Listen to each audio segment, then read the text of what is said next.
রুমি দর্শনে আমিত্ব বিসর্জন বলতে বোঝানো হয় অহংকার বা নফস কেন্দ্রিক চিন্তার ধীরে ধীরে বিলুপ্তি, যেখানে মানুষ নিজের আমি, আমার, আমার ইচ্ছা এই সীমিত ধারণা থেকে বের হয়ে বৃহত্তর সত্যের সাথে সম্পর্ক অনুভব করতে শেখে। রুমির মতে আমিত্ব কোনো বাস্তব অস্তিত্ব নয়, বরং একটি পর্দা যা মানুষের ভেতরের প্রকৃত আত্মিক আলোকে ঢেকে রাখে। তাই আমিত্ব বিসর্জন মানে নিজেকে ধ্বংস করা নয়, বরং ভুল পরিচয়কে সরিয়ে প্রকৃত পরিচয়ের দিকে ফিরে যাওয়া।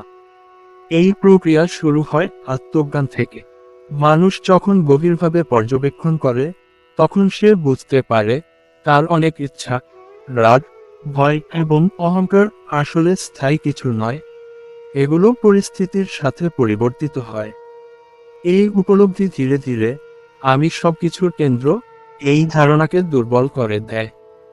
রুমি একে বলেন অন্তরের জাগরণ, যেখানে মানুষ নিজের সীমাবদ্ধতাকে চিনতে শেখে। এরপর আসে প্রেম ও আত্মসমর্পণের ধাপ।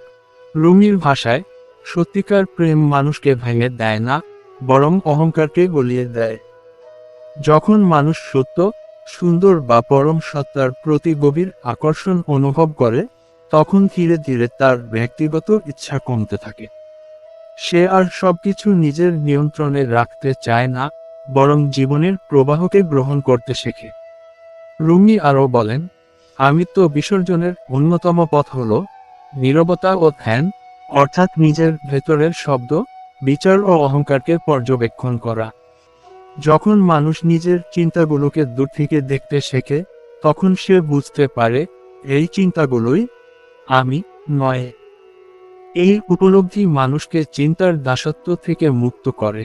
সবচেয়ে গভীর স্তরের রুমির মতে আমিত্ব বিসর্জন ঘটে তখন, যখন মানুষ নিজের সত্তাকে আলাদা কিছু হিসেবে না দেখে, বরং সমগ্র অস্তিত্বের অংশ হিসেবে অনুভব করে। তখন আমি আলাদা এই বিভাজন ধীরে ধীরে মুছে যায় এবং মানুষের ভেতরে এক ধরনের ঐক্যের অনুভূতি জন্ম নেয়। এই অবস্থায় মানুষ আর অহংকার দ্বারা চালিত হয় না, বরং প্রেম, করুণা এবং সত্য দ্বারা পরিচালিত হয়। রুমির দর্শনে তাই আমিত্ব বিসর্জন মানে নিজের অস্তিত্ব হারানো নয়, বরং মিথ্যা আমি কে হারিয়ে সেই প্রকৃত সত্তার সাথে যুক্ত হওয়া, যা সবকিছুর ভেতরে প্রবাহিত এক চিরন্তন সত্যের আলো।